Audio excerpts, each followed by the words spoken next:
শখানেক camera হবে হয়তো আশপাশে মিলিয়ে, প্রিন্ট, ইলেকট্রনিক্স এবং বিভিন্ন সোশ্যাল প্ল্যাটফর্ম, অনলাইন সব মিলিয়ে আসলে এত বড় অর্জন বাংলাদেশের ক্রিকেট ইতিহাসেরই সেরা অর্জন বলতে হয়।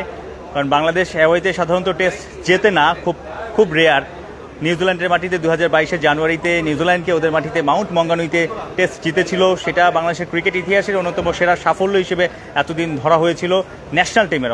কারণ আন্ডার 19-এর যুব বিশ্বকাপ চ্যাম্পিয়নশিপ ট্রফি আছে, আন্ডার 19-এর ছেলেদের এশিয়া কাপ আছে, মেয়েদের এশিয়া কাপ আছে, তবে ছেলেদের জাতীয় দলের সবচেয়ে বড় সাফল্য এতদিন ছিল নিউজিল্যান্ডের মাটিতে টেস্ট জয়। সেটাকেও ছাড়িয়ে গেছে। এখন বলাই যায় যে রাওয়ালপিন্ডি বাংলাদেশের ক্রিকেট ইতিহাসে স্বর্ণাক্ষরে লেখা থাকবে এই মাঠটা, এই ভেন্যুটা, এই দুইটা টেস্ট ম্যাচ। কারণ দুটো টেস্ট ম্যাচে যেভাবে ডমিনেট করে বাংলাদেশের ক্রিকেটাররা খেলেছে, যেভাবে দাপট দেখিয়েছে, যেভাবে প্রতিদিনই কেউ না কেউ আসলে অনার্স বোর্ডে নাম লিখছে, কেউ রেকর্ড করছে, রেকর্ড ভাঙছে, গড়ছে, অসাধারণ বলা যায়। টাইগার ভক্তরা বাংলাদেশের সবাই, যে একটা পরিস্থিতি ছিল, ছাত্র জনতা যে আন্দোলন ছিল, তারপর তার ছাত্র জনতা যে জয়, নতুন একটা দেশ আমরা পেলাম, তারপর যেভাবে আসলে সাফল্য আসছে একের পর এক, ফুটবলে সাফল্য আসছে, ক্রিকেটের সাফল্য এসেছে, এবং ক্রিকেটে বলা যায় ক্রিকেট ইতিহাসেরই বাংলাদেশের ক্রিকেট ইতিহাসের সবচেয়ে বড় সাফল্য। কারণ পাকিস্তান তাদের মাঠে যেভাবে নাস্তানাবুদ হয়েছে, টাইগারদের সামনে যেভাবে আসলে অসহায় আত্মসমর্পণ, বাঘেরা যে আসলে সত্যিকার বাঘের মতো 22 গজে খেলেছে, সেটাই কিন্তু আমরা দেখেছি রাওয়ালপিন্ডিতে এই দুই টেস্টে। প্রথম টেস্টে বাংলাদেশ 10 উইকেটে জিতেছে, আনবিলিভেবল। সেটা আসলে মানে যত প্রশংসা করি মনে হয় যে এই ক্রিকেটারদের জন্য আসলে কম হয়ে যায়, কারণ মাঠের ক্রিকেটে সেভাবেই তারা পারফরমেন্স দেখিয়েছে। এরপর আমরা যদি দেখি গতকাল যে আমরা সিরিজটা নিশ্চিত করলাম, 6 উইকেটে জিত, শেষে একটা দারুণ মোমেন্ট, দারুণ মুহূর্ত। দুই অভিজ্ঞ ক্রিকেটার যারা 17-18 বছর ধরে বাংলাদেশের ক্রিকেটে সার্ভিস দিচ্ছে, দুই মাস্টার বলতে পারি, দুই অভিজ্ঞ ক্রিকেটার সাকিব এবং মুশফিক দুজনে ফিনিশ করেছে তাদের ক্রিকেট ক্যারিয়ারে। এইটা আসলে অনেক বড় হাইলাইট হয়ে থাকবে এই অ্যাচিভমেন্টটা, এবং তারা শেষ করতে পেরেছে, এটা আসলে টিমের অন্যরাও খুব হ্যাপি হয়েছে। শান্তই পোস্ট ম্যাচ প্রেস কনফারেন্সে শান্তই কিন্তু বলেছিলেন কালকে যে আমরা দোয়া করছিলাম যে সাকিব ভাই এবং মুশফিক ভাই যেন শেষ করতে পারে, কারণ তারা আসলে দেশের জন্য এত কিছু দিয়েছে, ইন্ডিভিজুয়ালি দলগত পারফরমেন্সে তারা এত অবদান রেখেছে। এরকম একটা বড় জয় নিশ্চয়ই তারা 22 গজে থাকবে, তাদের অনেক হ্যাপিনেস একটা বিষয় আছে, এবং অন্য ক্রিকেটাররাও নিশ্চয়ই তাদের থেকে অনেক কিছু শিখতে পারছে বা শিখবে আরও যতদিন তারা খেলবে। বাংলাদেশ পাকিস্তানকে হোয়াইট ওয়াশ করলো 2 ম্যাচের টেস্ট সিরিজ, এবং সবচেয়ে বড় বিষয় যে আইসিসি টেস্ট চ্যাম্পিয়নশিপ, যেটার আগের যে সাইকেল হয়েছে, 2 সিজন হয়েছে, সেখানে কিন্তু বাংলাদেশ মাত্র 2 সিজন মিলিয়ে একটা ম্যাচ জিতেছিল।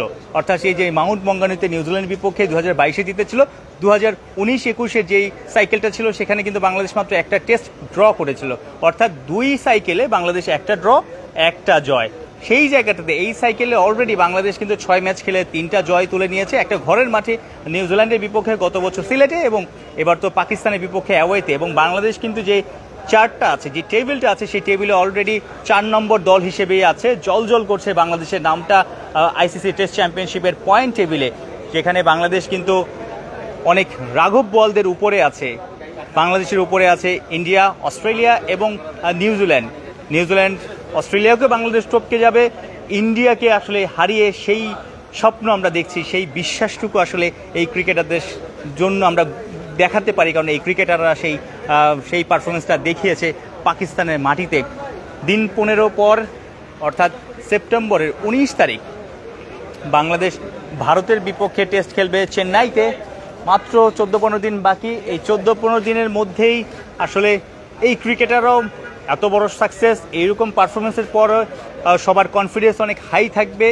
স্বাভাবিকভাবে ভারত বরঞ্চ এই চেন্নাই এবং কানপুরে যে 2টা টেস্ট ম্যাচ আছে, সেখানে কিন্তু বলা যায় বাংলাদেশি কনফিডেন্সের দিক থেকে আপার হ্যান্ডে থাকবে বা সমপর্যায়ে থাকবে। কারণ টিম ইন্ডিয়া আসলে সমীহ তো দূরের কথা, টিম ইন্ডিয়া বাংলাদেশের জন্য ভালোভাবে আসলে প্ল্যান করে নামতে হবে। আগের টেস্টগুলোতে আমরা যখন দেখেছি ভারতের বিপক্ষে বাংলাদেশ ভারতের মাটিতে যে যতবার খেলেছে, কিংবা বাংলাদেশের মাটিতে ভারতের সঙ্গে বাংলাদেশ কিন্তু সেভাবে প্রতিদ্বন্দ্বিতা করতে পারেনি। যদিও সবশেষ যে টেস্ট ম্যাচ খেলেছে মিরপুরে, সেখানে বাংলাদেশের একটা দারুণ সুযোগ ছিল, কিন্তু ভারতের মাটিতে যে 2019 সালে টেস্ট খেলেছে, 2017 সালে টেস্ট খেলেছে, সেখানে কিন্তু বাংলাদেশ একদমই আসলে সেভাবে ভালো ক্রিকেট খেলতে পারেনি। তবে এবার এই বাংলাদেশ ভিন্ন কিছু করবে। নতুন বাংলাদেশের টাইগাররা আত্মবিশ্বাস নিয়ে যেভাবে খেলছে, সেই আত্মবিশ্বাসটা নিশ্চয়ই ভারতের মাটিতে চেন্নাইয়ের পিচে 19 সেপ্টেম্বর যে প্রথম টেস্ট সেটাতেও আমরা দেখতে পারবো। সেই বিশ্বাসটুকু তো আসলে সবাই করছে। পরের অ্যাসাইনমেন্ট মাত্র সপ্তাহ দুয়েকের ব্রেক, তবে এই যে সাকসেস যে তুলে নিয়ে এসেছে টাইগাররা, অলরেডি বাংলাদেশের ক্রিকেটাররা ল্যান্ড করেছে ঢাকায়। প্রথম বহর, সেই বহরে নাজমুল শান্ত তিনিও আছেন ট্রফি নিয়ে। একটু পরেই আসলে প্রেসের সামনে আসবেন এবং নিশ্চয়ই ভাবনাটা আরও গভীরভাবে আরও বড় করে শেয়ার করবেন সবার সামনে, যেহেতু পাকিস্তানে আসলে সেই রকম মিডিয়া ছিল না, মাত্র একজন মিডিয়া কর্মী ছিল। বাংলাদেশি সাংবাদিকদের আসলে অনেক কিছু জানার আছে, অনেক ইনসাইট জানার আছে। নিশ্চয়ই ম্যাচের প্ল্যানিং কেমন ছিল, কে কার কতটুকু আসলে অনেক অবদান আসলে টিভিতে খেলা দেখে জানা যায় না, যেটা ভেতরের অনেক ইনপুট থাকে, মাঠে হয়তো অনেক স্ট্র্যাটেজি থাকে, অনেক কিছু নিশ্চয়ই শেয়ার করবে। পাশাপাশি ট্রফি জেতার পর সেলিব্রেশনগুলো কেমন ছিল, টিম হোটেলে শান্তকে দেখলাম একটা ছবি তো বেশ ভাইরাল হয়েছে, শান্ত মেসির মতো আসলে বেডে শুয়ে আছে ট্রফি নিয়ে। অনেক কিছু জানার আছে। নিশ্চয়ই ক্যাপ্টেন শান্ত একটু পরে আসবেন আমাদের সামনে, আমরা খেলাযোগের লাইভের মাধ্যমে আপনাদেরকে সেটা দেখাতে পারবো এবং অনেক কিছু নিশ্চয়ই নতুন তথ্য আমরা জানতে পারবো এবং আপনাদেরকে জানাতে পারবো।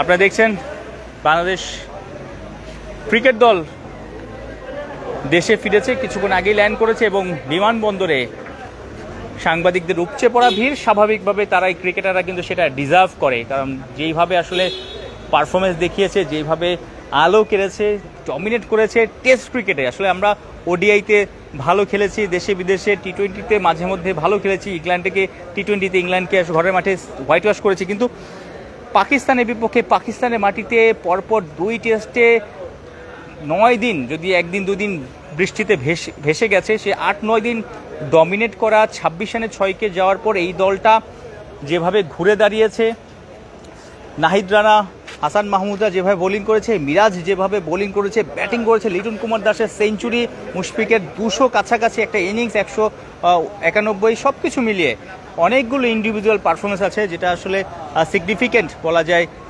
এবারের এই 2 ম্যাচের টেস্ট সিরিজের মধ্যে।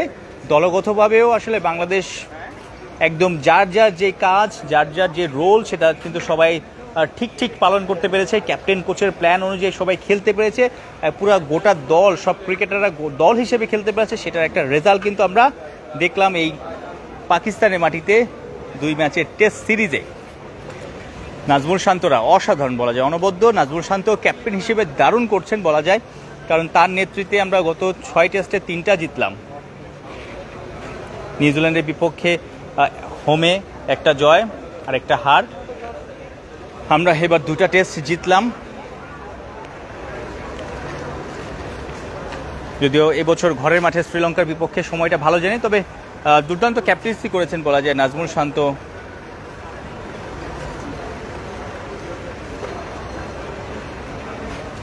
অনেকে বলছেন যে ভিডিও ঘোলা, কিংবা আসলে এখানে এত সাংবাদিক এবং এত ক্যামেরার কাজ চলছে, স্বাভাবিকভাবে নেটওয়ার্ক একটু দুর্বল আছে, সেই কারণে হয়তো আপনারা সেইভাবে আসলে ব্রডকাস্ট করা যাচ্ছে না।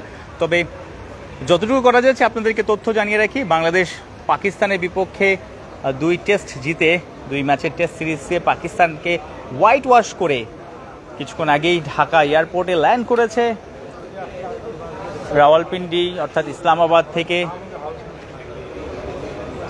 যতটুকু শুনেছি দুবাই হয়ে ঢাকায় এসেছেন তারা, এমিরেটসে। লম্বা ফ্লাইট, দিনভর ফ্লাইট, এবং 2টা বহর আসলে 2 ফ্লাইটে, 3 ঘন্টা পর আরেকটা বহর আসবে, সেখানে হয়তো আরও 7-8 জন ক্রিকেটার আছে। মুশফিক এবং মুমিনুল পরের ফ্লাইটে আসছেন, তবে এই ফ্লাইটে অধিকাংশ ক্রিকেটাররা এসেছেন এবং নাজমুল শান্ত ক্যাপ্টেন হিমসেলফ তিনি একটু পর প্রেস কনফারেন্স করবেন, ট্রফি নিয়ে আসবেন, সেটাই আমরা ধরে নিচ্ছি। যে ট্রফিটা আসলে বাংলাদেশের ক্রিকেট ইতিহাসেরই অন্যতম সেরা অর্জন। বাংলাদেশ 2 ম্যাচের টেস্ট সিরিজে পাকিস্তানকে হোয়াইট ওয়াশ করেছে।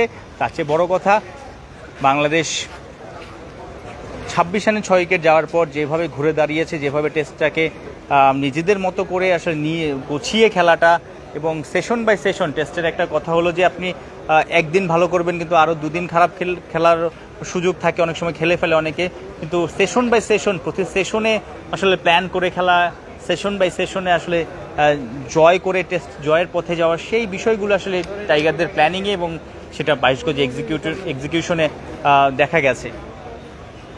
অসাধারণ একটা মুহূর্ত। নেটওয়ার্কটা একটু দুর্বল, কারণ অনেকেই আসলে সোশ্যাল প্ল্যাটফর্মে লাইভ দিতে চাচ্ছে, যার কারণে হয়তো এখানকার নেটওয়ার্কটা সেই রকম ভালো না। তারপরেও বলছি, এই বাংলাদেশ আসলে ডিজার্ভ করে অ্যাপ্রিসিয়েশন এবং অনেক অনেক বেশি শুভেচ্ছা। এবং তারা আসলে এই যে সবাই এখন আনন্দ পাচ্ছে, সবাই এখন অনেক বেশি তাদেরকে ইন্সপায়ার করছে ভালো সময়। কারণ দুটো টেস্ট ম্যাচ পাকিস্তানকে বিপক্ষে দারুণ খেলেছে, পাকিস্তানকে হারিয়ে দিয়েছে। খারাপ সময় তারা আসলে সাপোর্ট চায়। আমরা যেন একটু খারাপ সময় ট্রল না করি, বাজে নিউজ না করি, বাজেভাবে আসলে সোশ্যাল প্ল্যাটফর্মে তাদের নিয়ে বাজে কথা না বলি। তাদেরকে সময় দিলে তারাও আসলে এরকম ভালো সময় আমাদেরকে উপহার দিতে পারেন। সেই ক্যালিভার, সেই অ্যাবিলিটি কিন্তু এই দলটার, এই ক্রিকেটারদের আছে। সেই বার্তাটাই কিন্তু আমরা এই সিরিজে পেলাম।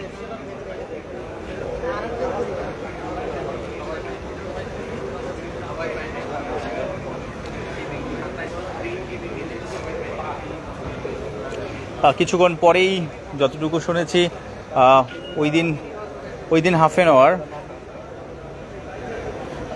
অ্যান আওয়ারের মধ্যেই আসলে নাজমুল শান্ত তিনি এখানে ট্রফি নিয়ে আসবেন এবং প্রেস কনফারেন্স করবেন এবং নানা ধরনের তথ্য আমরা নিশ্চয়ই জানতে পারবো, নানা ধরনের ইনসাইট, সিরিজ চলাকালীন কোন বিষয়গুলো আসলে বাংলাদেশের সিরিজ জেতাতে অনেক বেশি এগিয়ে নেয়, কোন প্ল্যানিংগুলো, কোচ ক্যাপ্টেনের সিনক্রোনাইজটা কেমন ছিল, প্ল্যানিংটা কেমন ছিল, পাশাপাশি সিরিজ জেতার পরে তাদের উদযাপনটা আসলে কেমন ছিল, বাসে কেমন ছিল, হোটেলে কেমন ছিল, আজকে সারাদিন যারা পাকিস্তান, মধ্যপ্রাচ্য, নানা এয়ারপোর্টে অনেক জায়গায় অনেক নিশ্চয়ই মজার স্মৃতি আছে। সেই বিষয়গুলো নিয়ে নিশ্চয়ই অনেকগুলো প্রশ্ন হবে নানা দিক থেকে এবং অনেক তথ্যই আসলে উঠে আসবে। নিশ্চয়ই খেলাযোগের মাধ্যমে আপনাদেরকে সেটা জানাতে পারবো।